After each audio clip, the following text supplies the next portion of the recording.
নমস্কার। মা ছোটবেলায় আমাদের শিখিয়েছে যে শরীরই সম্পদ।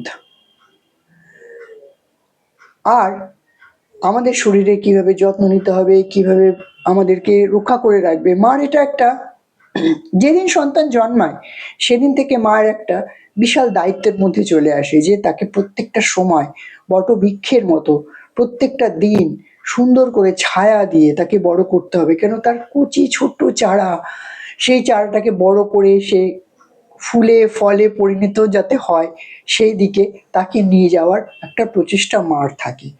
একটা সার্টেন এজ অবধি তো মা প্রত্যেকটা দিন প্রত্যেকটা সময় প্রত্যেকটা ক্ষণ তার সন্তানের প্রতি ডেডিকেটেড থাকে।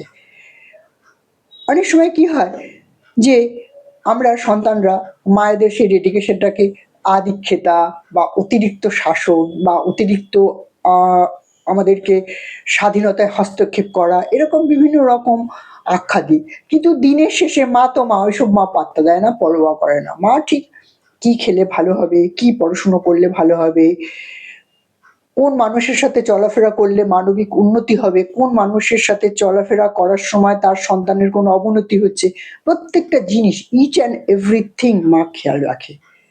এবং সেই মতো মা কোনো পরোয়া করে না যে তার সন্তান কি ভাবলো, খারাপ ভাবলো, ভালো ভাবলো, মন্দ ভাবলো, তার কিচ্ছু যায় আসে না।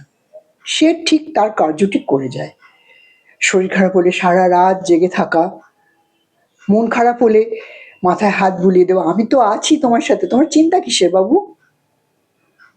মা তো মার কর্ম করে গেল। এবার মা তো বটবৃক্ষ হয়ে ছায়া দিয়ে গেছে। মার যখন বৃদ্ধ বয়স বা বাবার যখন বৃদ্ধ বয়স, বাবাও কিন্তু মাকে সাথ দিয়ে দিয়ে এই জায়গায় সাথ দিয়েছে বলেই মা এত কিছু করতে পেরেছে। মার সাথে যেহেতু কানেকশনটা একটু সন্তানের বেশি থাকে তাই মা অ্যাক্টিভ ভাবে কাজ করে, কিন্তু বাবাও পেছন থেকে মাকে সাহায্য করে।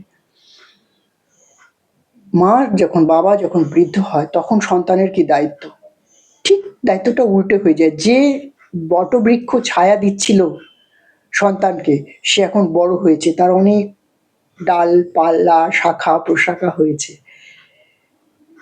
এই ডালপালা শাখা প্রশাখায় নানান রকম সব এসে বসবে, এটাই স্বাভাবিক।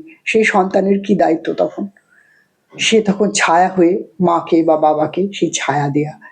সে তার শরীর খারাপ হলে সে বাচ্চার মতো চিৎকার করবে, কাঁদবে, নানান রকম অশান্তি করবে, সবকিছু মেনে নেওয়া। যেভাবে ছোটবেলায় মা সবকিছু মেনে নিয়েছে, এটা প্রত্যেকটা সন্তানের দায়িত্ব এবং কর্তব্য। এই দায়িত্ব বা কর্তব্য থেকে কোনো সন্তান এড়িয়ে যেতে পারে না, পারা উচিত নয়। আমরা যখন কান্নাকাটি করেছি, আমাদের যখন শরীর খারাপ হয়েছে, মা যেভাবে আমাদের আঁকড়ে রেখেছে, মার যখন শরীর খারাপ হবে, মা যখন কান্নাকাটি করবে, মার যখন কোনো কষ্ট হবে এবং বয়স হয়ে যাওয়ার পর সবাই একটা বাচ্চার মতো হয়ে যায়, তখন নিজের বাচ্চার মতোই তাকে ট্রিট করতে হবে, যেন এটা আমার সন্তান। ছোটবেলার প্রত্যেকটা কথা মনে রাখতে হবে যে মা প্রত্যেকটা দিন কিভাবে আমাদেরকে আগলে রাখতো। তাহলে দেখবেন যে সেই জার্নিগুলো যখন বাবা মা বয়স হয়ে যায়, তারা বিভিন্ন রকম রোগ ভোগে ভোগে এবং আমাদেরকে তাদেরকে পরিচর্যা করতে হয়, তখন কিন্তু আমাদের অতটা কষ্ট হবে না যদি আমরা ছোটবেলার প্রত্যেকটা দিনের কথা মনে করি যে আমাদের কিভাবে রক্ষা করে রেখেছিল। বা টাকা পয়সার টানাটানি হলে কিভাবে নিজের নিজের কোনো চাহিদাকে মেরে আমাদের চাহিদাকে পূরণ করেছে। এটা একটা, যদি বলেন যে দেনা পাওনার সম্পর্ক, ভালোবাসা যখন দিয়েছে তখন ভালোবাসার পরিবর্তে তো আমাদেরকেও ভালোবাসা এবং যত্নই দিতে হবে, এর কোনো অন্যথা নেই। তাই আমার প্রত্যেকটি বন্ধুদের বলবো, বাবা মা যখন বৃদ্ধ হয়, তারা যখন ভীষণভাবে বাচ্চাদের মতো আচরণ করে, তাদের সেই আচরণগুলোকে নিজের বাচ্চা যখন আচরণ ওরকম করলে হাসি পায় বা মজা পাই আমরা, ঠিক সেইভাবে বৃদ্ধ বাবা মাকে, ও বুড়ো হয়েছে কিছু বোঝে না, এরকম করছে ওরকম করছে, কষ্ট হলে কাঁদছে, একটু সহ্য করছে না কেন, এইরকম ধরনের কথাবার্তা না বলে তাদেরকে যতটা সম্ভব মিষ্টি করে বুঝিয়ে, এটা জানো তো এরকম, ওটা যেরকম আমাদেরকে ছোটবেলায় বুঝিয়েছে, যদি আমরা এটা করতে পারি তাহলে আমাদের কিন্তু একটা জার্নি এই লাইফের, যে প্যাসেজ দিয়ে আমরা এসেছি, যে আমাকে গর্ভে ধারণ করেছে, তার প্রতি আমাদের যে কর্তব্য সেটা কিন্তু সম্পূর্ণ হয়। যদি এটা আমরা না করি তাহলে কিন্তু আমাদের কর্তব্যটা সম্পূর্ণ হলো না, এবং আমাদের এই লাইফের জার্নিটা কিন্তু কমপ্লিট হলো না। এই কথাটা আমাদের প্রত্যেককেই মনে রাখতে হবে। ভালো থাকবেন। আশা করি প্রত্যেকে তাদের মা এবং বাবার প্রতি পূর্ণ যত্ন আত্তি করবেন, এই আশা রেখেই আমার এই ভিডিওটা করা।